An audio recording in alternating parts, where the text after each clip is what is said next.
having that in your yard. So, and here, what a great plant. It's got fall color. These are the spring colors. When I see that, I know that spring has really come. A lot of times in our gardens, we have plants from around the world that don't really know when spring comes to New England. Our native plants know when spring comes. None of our native plants are going to be tricked by this crazy weather. I already have daffodils coming up. They don't know what might lie ahead. We do, but they don't. So it's when I see spice bush blooming, and that lovely little chartreuse is not nearly as flashy as the forsythia, but then you know that it's time. And then after the flowers have been pollinated, and this is the key. Reason why you want the pollinators is because they pollinate the flowers and make the seeds for the next generation of plants. They make the berries, they make the nuts, they make all these different things that then feed the rest of the food chain. So here you have a bird eating the wonderful berries from the spice bush. And then here we have the hackberry emperor, and that's the hackberry tree. A lot of our trees, a lot of our native trees are the host plants for a lot of the caterpillars. So we have these are beautiful. I love the American snout. It's got a lovely little, it does have a little snout. So the hackberry, if you've got a hackberry, you're more than likely to get the hackberry emperor, the question mark in the American snout. If you don't have a hackberry, you won't get those ones because you need those caterpillars.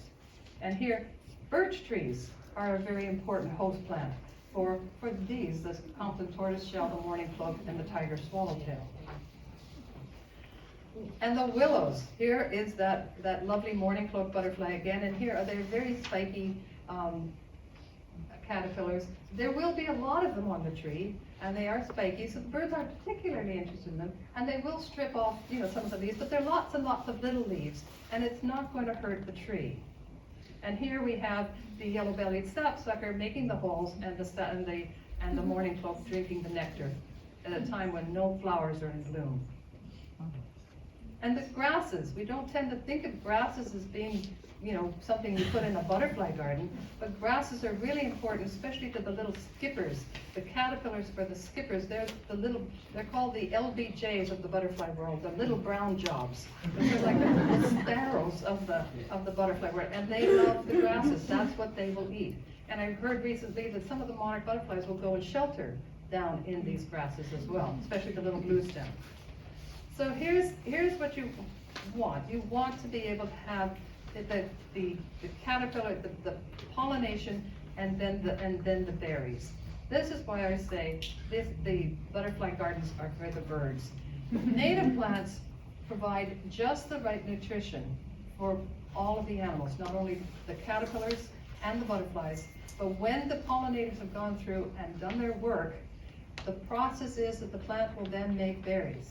And it's no coincidence that those berries are just the right size to fit inside the gape of the mouth of the bird. So if that berry was much bigger, it wouldn't fit. So these, might, but that's why most of our berries are all about the same size, so the songbirds can eat them. And then as they eat them, they will fly, deposit the berries in their digestive, the droppings, somewhere else, and the new plants will sprout. So the plants need the birds to spread their seeds, and they also need the birds to keep the insect population, including the caterpillars, under control. So here we have a native dogwood. This is ours, and here's the one that we often plant in our yards. I know I've got some in mind, the Coosa dogwood, which comes from another part of the world. It's a non-native plant. They are as vulnerable to the fungus that affects the native dogwoods, and they bloom a little bit later. I don't think they're nearly as attractive as the native dogwoods, but they do get pollinated, and they make berries. So here's the native one, here's the non-native one. How many of you have a Coosa dogwood in your yard? Do you find they're a bit messy? Bears like them. These ones we cannot eat, but those ones we can, because these were meant not to be distributed by birds, but by the monkeys in Asia. We don't have any monkeys. And that's why often you'll see just a whole ring of these berries underneath on the ground. Anytime you see berries that are not being eaten, it's usually because it's a non-native plant. And they're not being eaten because it's not on their diet. So We want our plants to do double duty.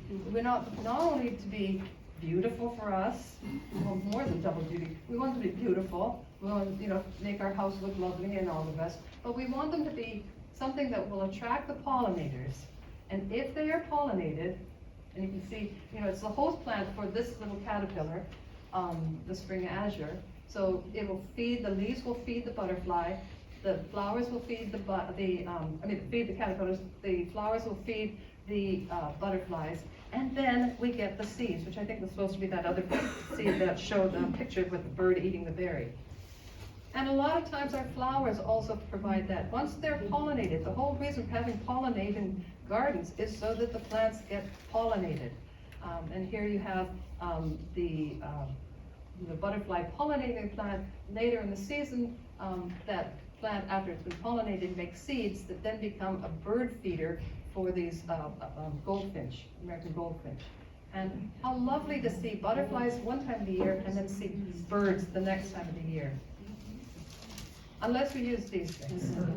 And I've taken their name out, but Bug Be Gone, insect killer for lawns, kills 100+ insects. This is rather interesting, and one of them is not even an insect, it's spiders. And spiders are actually the good guys in the garden. They're eating the other things. So it's rather indiscriminate. Anytime we use these things, we're going to be killing a whole lot of things that we don't even know what they are. It's just going to kill them. We've got to, and I know a lot of people don't like insects because they're kind of creepy. They've got too many legs, they're sort of scared some bite. At the Nature Center, I see a lot of people are not very comfortable around. We've got to get over this because we need those insects. Insects could live without us, but we can't live without insects. So if there is a problem, and sometimes I know last year I had some caterpillars that were non-native on my viburnum, and I had to push them all off. I tried to use soap on them. They did strip my viburnum. It was it was a dogwood, a silky dogwood, and it did strip the plant, and I was very worried about it, what with the drought and all the rest. But bless its heart, it came back, and the insects didn't. But you can try to use an insecticide. So try to live with the insects. If they're really bad, then it's try something. But try the least amount of things. Just try not to use these things. We don't need to, and they're harmful to people as well as insects and pets and children. So there are a lot of plants that you can put out around, companion planting, things that are smelly, things like marigolds and petunias and mint. Those are things that tend to drive a lot of insects, annoying insects away. It's one way of trying instead of using chemicals. Then you could also bring in some other insects if you can, or at least tolerate them. Ladybugs, we have more invasive ladybugs here now, but dragonflies are very helpful keeping populations of insects under control, and the lacewing down at the bottom. There are all sorts of ways of allowing nature to take care of your garden rather than using heavy-duty methods. A few other things to consider when you're thinking about a butterfly garden. You can try this. I don't have any luck. Anytime I put out something that's supposed to have the name of the animal that's supposed to be living in it, that's the last thing that's going to live there. So instead of this, all right, they look cute, you can, smart, put them in a place. I'm not sure that they will use it. Instead, think of, do you have any wood left, down branches and logs and timber, any of these things? This is where they want to go. This is what they want. A lot of animals, not just the butterflies and all things, will shelter in these things. You can really go to town with this. This is a great habitat for our wildlife. You can get a little more crazy, creative if you want. Some people have a lot of time. And then rocks. How many of you have rocks in your garden? Yes. I think I'm the only house in Simsbury that does not have any rocks. You can have mine. Yeah. But they love rocks because in order to fly, the butterflies have to be in the sun. They have to warm up their bodies between 85 degrees and 100, which is often warmer than the ambient temperature of the thing. So what they do is they land on a rock that's absorbing all that sunlight, and they'll get that sun, and then they can go off and fly and get their nectar or go off to mate. So large rocks in the garden are a plus, and the nice thing is you don't have to water them or So if you have rocks, use them. Use your logs. Use steel rocks. They're free, and put the pile around them. Also, if you have an area where the butterflies can puddle, especially if it's just a little muddy area, you can, they can just go and drink up the minerals that are in the soil. So if you have a little saucer with mud in it, just keep it wet through, during the day, and you'll find that especially the tiger swallowtail males will come and drink up the nectar. It helps their virility. This one's a little harder. Some of them like rotting fruit. I mean, you're also going to attract the wasps and manure, maybe in the back of the yard. But they will appreciate that again for the nutrients. And do you ever wondered, where do all these animals go when it's pouring rain outside? Well, they need someplace to shelter. That's why the log pile is good.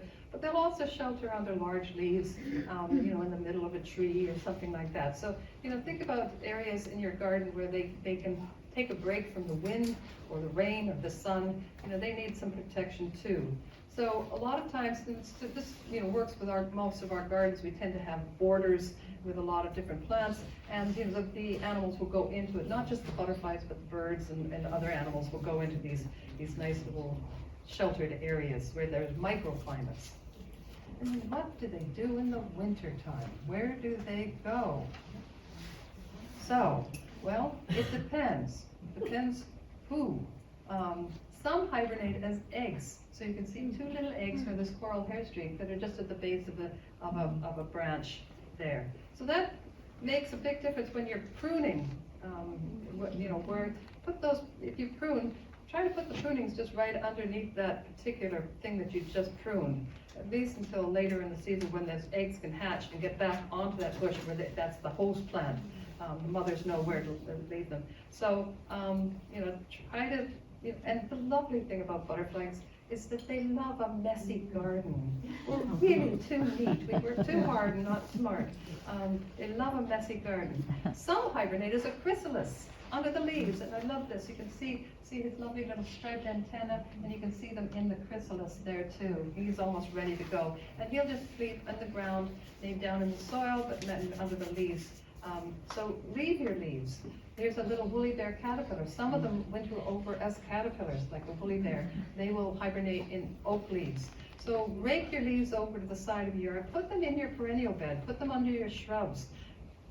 Get them somewhere where those little insects can complete their life cycle. Because if you haul them away, they're gone. They're not going to be you're not going to have the butterfly or the moth that you need.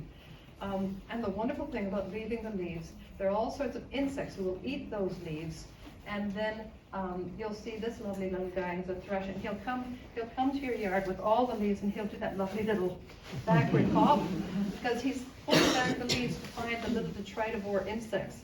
So you have a horizontal bird feeder there for the thing. They might eat some of the caterpillars. And then under the bark, some actually hibernate over as adults.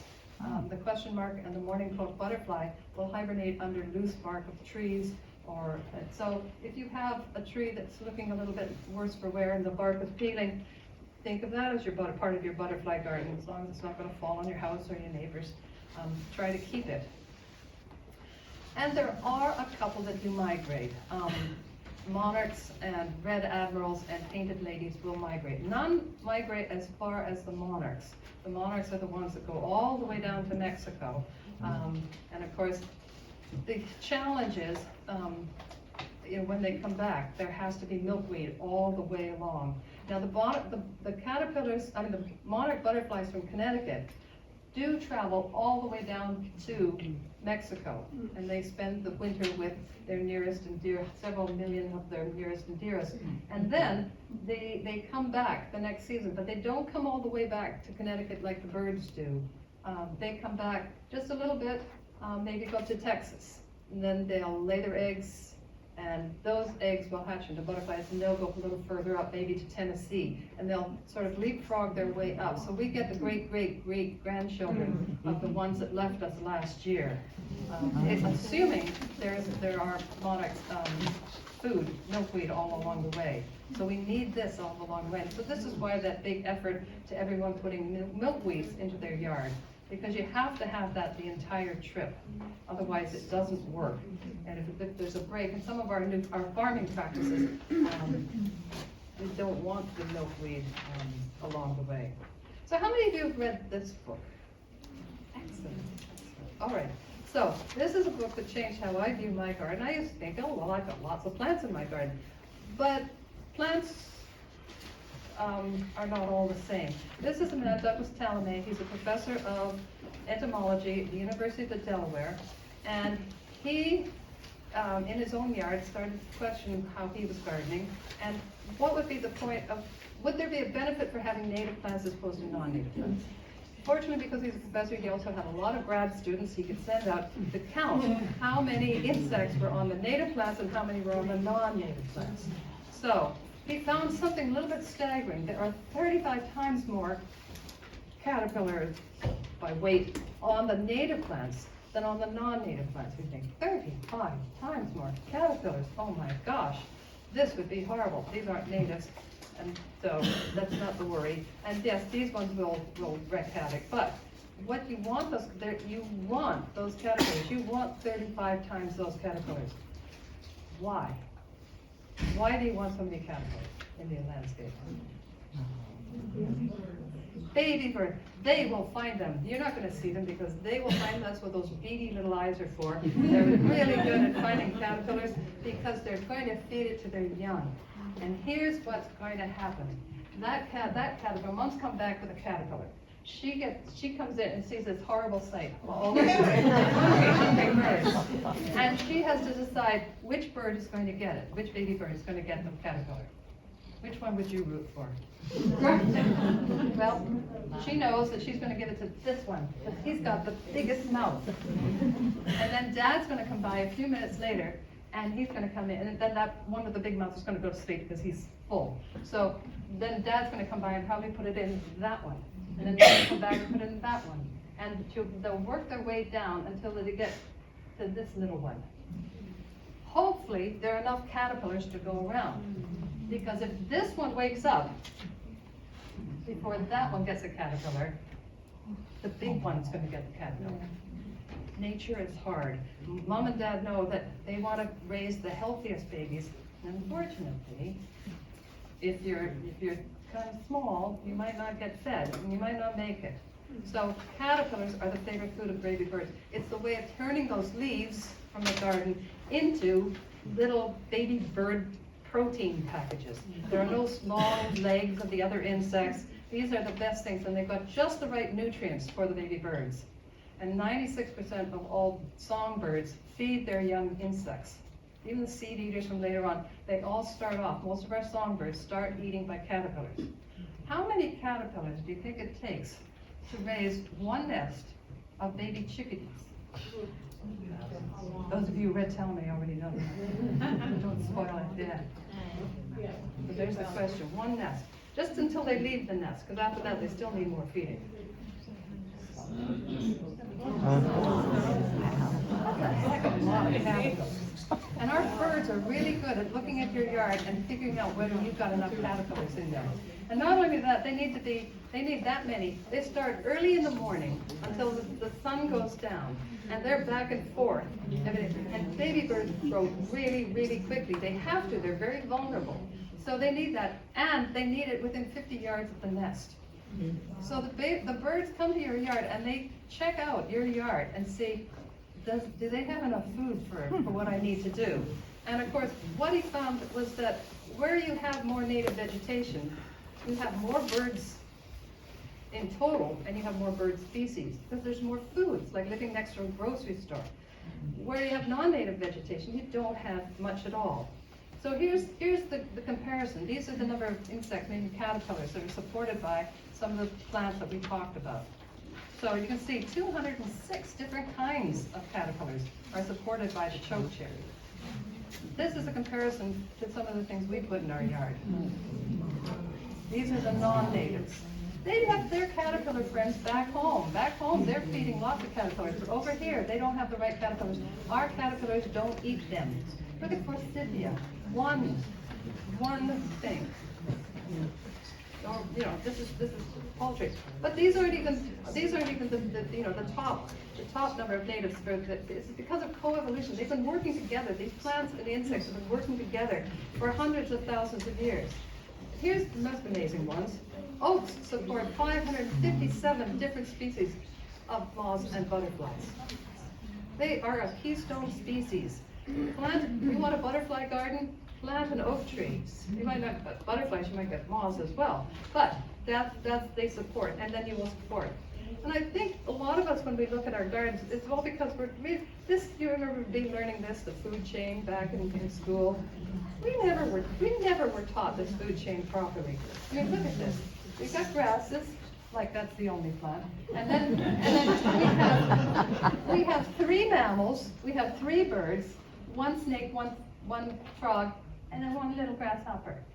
I'm sorry, there are more insects than anything else.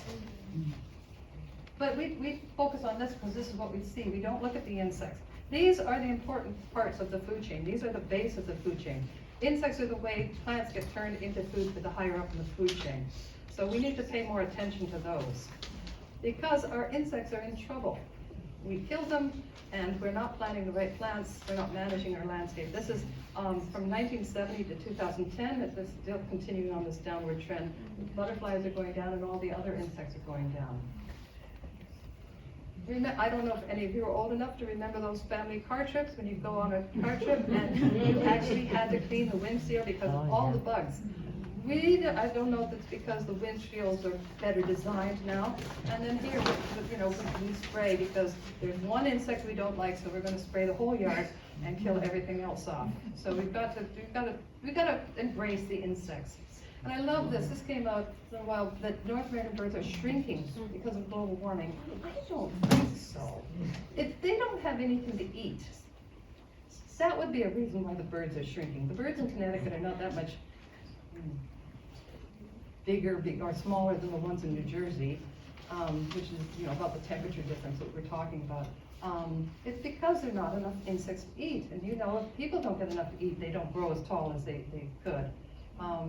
And as the Simsbury Land Trust president, I want to say that what you do in your yards really affects what happens at the Simsbury Land Trust. We have lovely pieces of preserves, but the animals have to be able to go from one place to another. Your yard is an incredibly important part of that picture.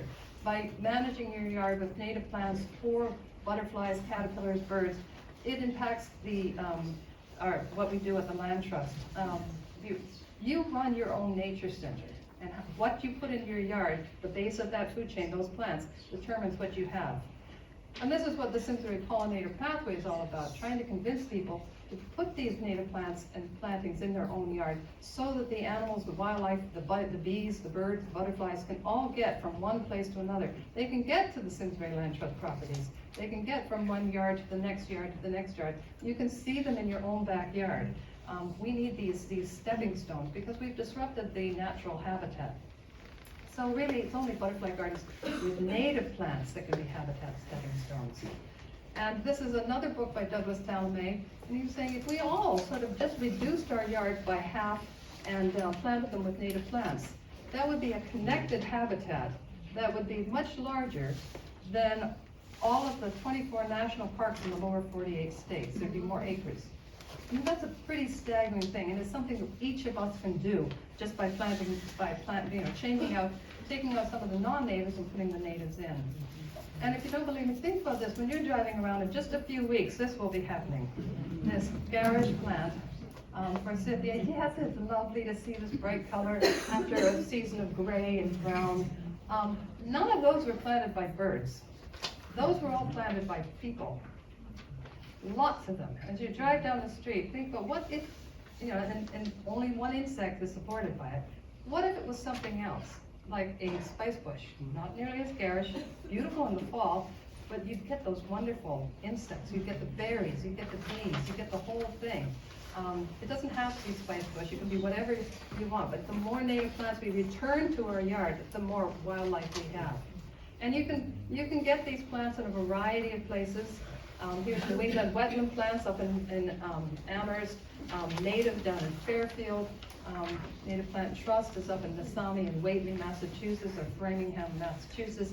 Earth Tones is a wonderful place in Woodbury, Connecticut. We have to support these people that are trying to grow these native plants and bring them into our yard.